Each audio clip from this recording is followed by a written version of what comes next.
इस टिकटॉकर ने एक प्रतिष्ठित वकील को अपनी सहकर्मी के साथ बेवफाई करते हुए कैमरे में पकड़ लिया। दोस्तों, हमारे पास फिर से कोल्ड प्ले जैसा मामला है, बस देखिए। कोई कमरा ले लो। माँ, भाई कोई कमरा ले लो।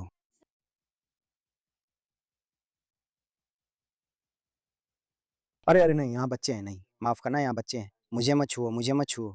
अगर तुम मुझे छुओगे तो मुझे भी तुम्हें छूना पड़ेगा। चलो कोई कमरा ले लो। तुम लोग किस कर रहे थे और यहाँ बच्चे हैं। नहीं, मैं रिकॉर्ड नहीं करता। हाँ, तुम साफ तौर पे रिकॉर्ड कर रहे हो। फोन नीचे रखो, नीचे जाओ। मैं बहुत कंफ्यूज हूँ कि क्या हो रहा है। तुम लोग, वो लड़का किस कर रहा है, मैं नहीं।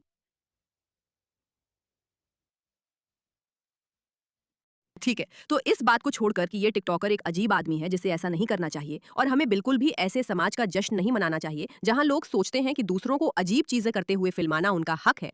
मुझे लगता है कि अब वक्त आ गया है कि हम इस बात पर बात करें कि न जाने क्यों कुछ लोग अब भी मानते हैं कि वे अपने जीवन साथी को पब्लिक जगहों पर धोखा दे सकते हैं, और जब तक पकड़े नहीं जाते सब ठीक है। मेरा मतलब है, तुम्हें कोल्ड प्ले इवेंट याद है ना? तुम्हें कोल्ड प्ले का वो पल याद है? बिल्कुल याद होगा, कौन भूल सकता है ना? जहां कोल्ड प्ले ने इस कपल पर कैमरा फोकस किया था। इन दोनों को देखो। ठीक है, चलो, तुम ठीक हो क्या? ओह, या तो इनका अफेयर है या ये बहुत शर्मीले हैं। मैं भूल गई कि क्यों। इनका अफेयर था। इस वीडियो को 155 मिलियन लोगों ने देखा और दोनों सहकर्मी थे, जिससे बड़ा हंगामा हुआ। और दोस्तों, ये हमारी समाज की एक तरह की समस्या है। स्वागत है पुशबैक में। मैं हूं मेरा के आपकी होस्ट। सब्सक्राइब बटन जरूर दबाएं। हमारे पास आपके लिए बहुत ही रोमांचक घोषणा आने वाली है, तो तैयार हो जाइए। और दोस्तों, अब आप एक मूवमेंट का हिस्सा है। ऑनलाइन जो अजीब चीजें हम देख रहे हैं, मीडिया की मैनिपुलेशन के खिलाफ आवाज उठाने के लिए और चीजों पर एक बिल्कुल तर्कसंगत नजरिया देने के लिए, तो स्वागत है। खैर, अब इस बारे में विस्तार से बात करते हैं। कहानी ये है, अगर मैंने उसे ऐसा पकड़ा तो मार डालूंगी। कोई कमरा ले लो। माँ, उस वीडियो में आदमी का नाम नथानियल कोलेटॉन है, उम्र 45 साल। वो न्यूयॉर्क सिटी की लॉ फर्म WLRK में वकील है। जिस महिला को वो किस कर रहा है, वो उसी फर्म में 29 साल की एसोसिएट है। ये कई स्तरों पर अनुचित है। न्यूयॉर्क के लोग इस सनसनीखेज किस के बारे में खूब बातें कर रहे हैं, लेकिन असल में उन्हें सबसे ज्यादा क्या परेशान कर रहा है? ताकत का फर्क। जैसे कि वो महिला एक एसोसिएट है। ये सेंट्रल पार्क की ठीक ऐसी ही एक बेंच पर सबके सामने हुआ था। कोलेटन शादीशुदा है। टिकटॉकर जे गुआपो ने वीडियो रिकॉर्ड किया। इस वीडियो को 40 लाख से ज्यादा बार देखा गया है। ये वाकई हिम्मत का काम है। इन दोनों का ऑफिस में पहले से संबंध रहा है। इन दोनों ने इस साल OpenAI और सैम एल्टमैन का एलॉन मस्क के 150 अरब डॉलर के मुकदमे में बचाव कर रही लीगल टीम में साथ काम किया था। यही वो बिल्डिंग है जहां दोनों काम करते हैं। इस पार्क बेंच से बस थोड़ी ही दूर चलना है, जबकि कोल्टोन शायद पहले ही काफी सफाई दे चुके हैं, क्योंकि उन्हें प्रशासनिक अवकाश पर भेज दिया गया है। ये जानकारी फाइनेंशियल टाइम्स के मुताबिक है। और हाँ, जहाँ काम करते हो वहीं चक्कर मत चलाओ। माफ कीजिए, क्या आप पोस्ट में गाली दे सकते हैं?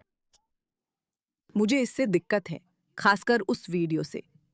मुझे लगता है न्यूयॉर्क पोस्ट ने उनका नाम उजागर कर सबके सामने लाने की कोशिश की है। इस समय मैं कभी ऐसा नहीं करती, लेकिन अब इस बारे में बात हो रही है। अब तो हर कोई जानता है कि वो कौन है।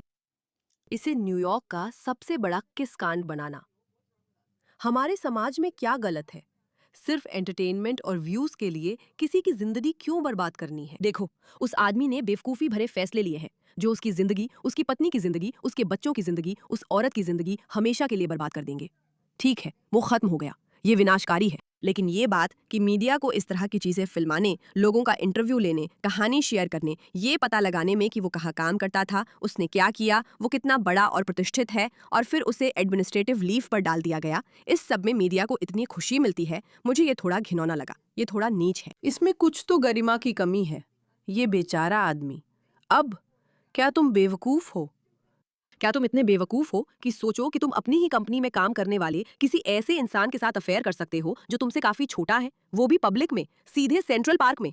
मेरा मतलब है, कम से कम खुद को ऑफिस में बंद कर लो। नहीं नहीं नहीं नहीं, तुम्हें लगता है कि तुम इससे बच जाओगे? यही तो समस्या है। तुम्हें ऐसा बर्ताव नहीं करना चाहिए। वो बेवकूफ है, ये बिल्कुल भी स्वीकार्य नहीं है। लेकिन ये कहने के बाद भी मैं नहीं मानती कि जो कोई गलती करता है उसे इस तरह की सार्वजनिक जांच का सामना करना चाहिए, जिसमें कोई आदमी ये सोचता है कि बस यूं ही तुम्हें फिल्माना ठीक है। मेरा मतलब है, वो टिकटॉकर अजीब है। लोगों के पास जाकर यूं फिल्माना, फिर उनका कहना पब्लिक में क्यों फिल्मा रहे हो? तुम्हें क्या लेना देना? दूर हटो, दूर हटो। और ये जो बात है कि उसे इससे वायरल वीडियो मिलती है और उसके लाखों फॉलोअर्स है क्योंकि वो इस तरह की अजीब हरकतें करता है, इसे भी सामने लाना चाहिए। ये सब सामने लाना जरूरी है। जो मर्द धोखा देते हैं उन्हें भी सामने लाना चाहिए। जो मर्द पब्लिक जगहों पर अपने कर्मचारियों के साथ जहां ताकत का साफ फर्क हो धोखा करते हैं, उन्हें तो जरूर सामने लाना चाहिए। मीडिया जो सोचती है कि ऐसी चीजों का इस्तेमाल अपनी पॉपुलैरिटी के लिए करना चाहिए, उसे भी सामने लाना चाहिए। जो टिकटॉकर्स व्यूज के लिए दूसरों की निजता का उल्लंघन करते हैं, उन्हें भी उजागर करना चाहिए। ये पूरी कहानी मेरे लिए हमारे समाज की बहुत सारी समस्याओं को दिखाती है और मुझे ये बिल्कुल पसंद नहीं है।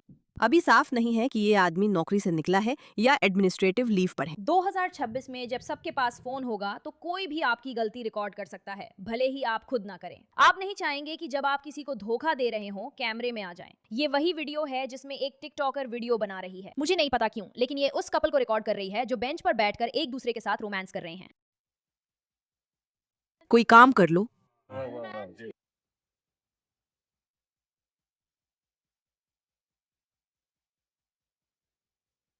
मैं नहीं, बच्चे हैं, ट्विस्ट नहीं। ये व्यक्ति प्राइवेट इन्वेस्टिगेटर है जिसे उसकी पत्नी ने हायर किया है।